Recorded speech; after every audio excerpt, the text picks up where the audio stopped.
Good morning, my beautiful friends, and welcome to our daily devotion. So today,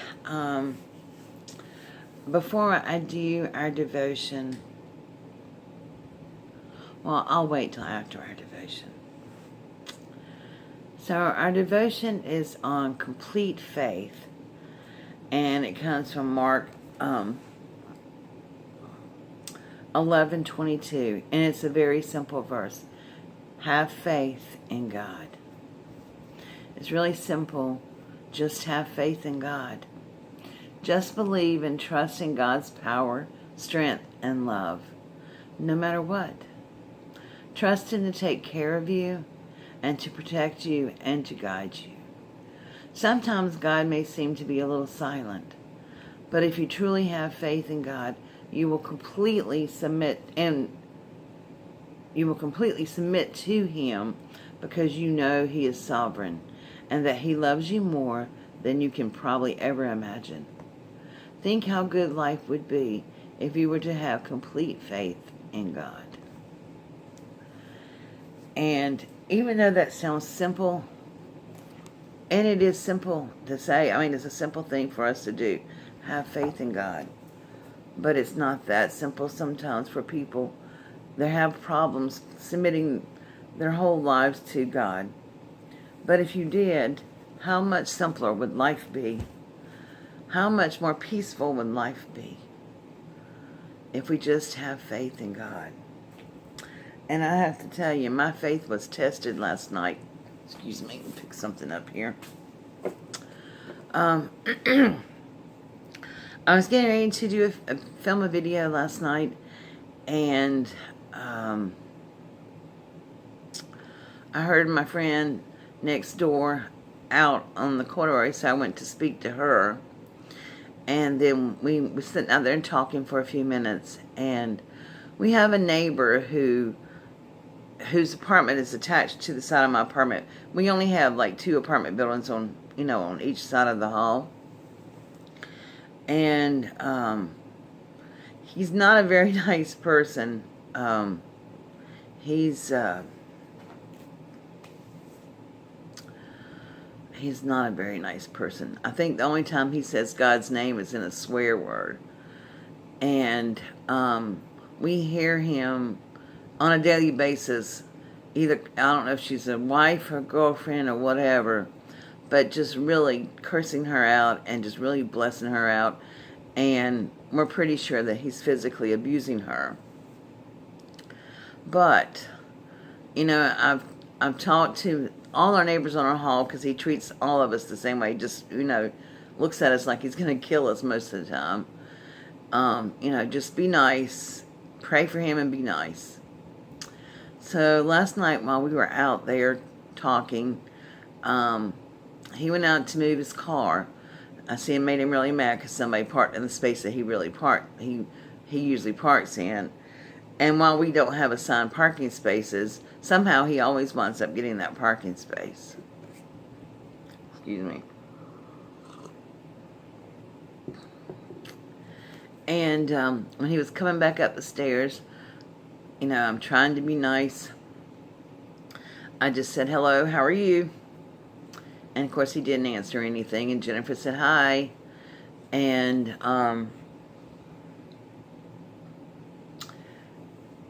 we went in, and I said, well, that's nothing unusual for him to be rude. He went in the house and whatever. And so a couple seconds later, he came back out of the house, and he verbally assaulted us.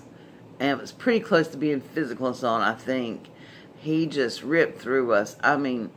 Just cursing us out and threatening us. And, it was pretty bad. And I tried to walk away, we tried to get away from him. And he just went on and on and on and on and on. And so, his wife or girlfriend or whatever was trying to get him to come back in the house, and he turned around and just knocked her out. Just pushed her so hard that he doesn't want us to talk to him, and he doesn't want to speak to us. but he was verbally assaulting us. And I just, have to stop and say, Lord, please protect us, and he did. And so, but all the neighbors on our hall heard him, and that's how loud it was. They all came out to check on us to make sure something wasn't going on, and they did. And when everybody came out, he went in, and but he had threatened us, and everybody was typing to the apartment manager and everything, and all I did was go outside to speak, to come back in to do a video, and I never got the video done, and I never got my prep work done for my Keto Friday, and but the apartment manager came, not the apartment manager, but the maintenance guy who has the phone after 5 came, and to see what was going on, because he said all of a sudden I got all these texts, and so that was, not pleasant, and he came to find out what was going on and everything, and we told him, and so then he came out and showed himself out there, which was really dumb, because you're looking at the apartment representative here. He didn't care. And so the police wound up being called, and they came out and they talked to us, asked us what was going on, and he refused to open the door at first for the police, and well, it just wound up being a big mess. Anyway, I'm saying all this to say that, even though it was a bad situation, God still protected us, because we had faith. I have faith in God that He will protect me and lead me to what I need to do. It is not in my nature to see people walking by and not speak to them. But, I guess I'm going to have to keep my mouth shut and not say hello or anything else, because, I don't want to go through that again.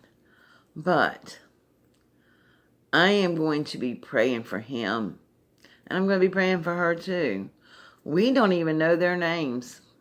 I mean, they've been living here for a couple of months, and we don't even know who their names, because they don't associate, and he doesn't let her come out of the house without him. So, yeah. So I'm just asking you to pray for these people. Number one, pray for him. Like, he has so much anger and hatred. I mean, he just looks pure evil. And she's afraid, because she lied to the police. She's like, oh no, he never yells and curses me out and all. Yes, he does. We all hear it. But she's afraid of him. So please pray for these two people. One, that God will soften his heart or something, or help him with this anger and hatred and stuff in his heart. And two, that she will be brave enough to leave and not be abused anymore. So that's what I wanted to talk to you about this morning, my friends. I have complete faith in the Lord that He is going to take care of me. It was not fun last night, but it never came to physical violence, which I praise God and thank Him for that, because He protected me. And He protected my friend and all of us out there. And all of us that were out there are all believers, so, we fully believe in God to take care of us. But we also fully believe in God gave us ways to take care of ourselves. Lord have mercy. After the first round, there was more firepower out there on our breezeway than I've ever seen in my life. But people were making sure we were taken care of. But the most important thing is is that I pray for him, and that we all pray for him that live here. The Bible says that you should pray for your enemies, because when you do, it's like heaping hot coals on top of their heads. He may not want me to speak to him, and I won't speak to him anymore. But it can't stop me from praying for him. And so that's what I've decided that, God's telling me to do, pray for him. So I'm going to ask you to join me in prayer for him as well. All right, my friends, thank you so much for watching. I love you all so much. God bless, and I will see you soon.